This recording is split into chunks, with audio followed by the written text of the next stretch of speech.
Hello YouTube family, કેમ છો? બધી મજામાં જશો? તો અમે અત્યારે ભાવેશભાઈની દુકાને માવા ખાવા માટે આવી ગયા છે. તો અત્યારે ભાવેશભાઈ રસ કાઢે છે શેરડીનો. તો અમારા ભાવેશભાઈની દુકાને બકાલામાં પણ બધી મળી જશે તમને. ટમેટા છે, ચોળા છે, મરચાં છે, કેળા છે, વટાણા છે મિત્રો, ઘોલા છે, દૂધી છે, આદુ છે, ડુંગળી છે, સરસ મજાના રીંગણા પણ છે, ગુવાર પણ છે, કરિયાણામાં પણ બધી છે મિત્રો, સરસ મજાનું.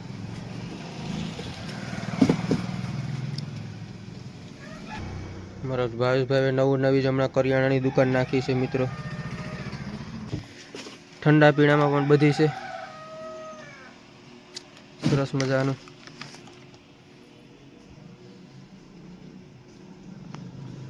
ભાવેશભાઈ અમારી હિસાબ કરે છે મિત્રો. અમારો બ્લોગ તમને પસંદ આવ્યો હોય તો લાઈક, શેર અને સબસ્ક્રાઈબ કરજો, અને અમારા નવા વિડીયો જોવા માટે યુટ્યુબ ચેનલને સબસ્ક્રાઈબ કરજો.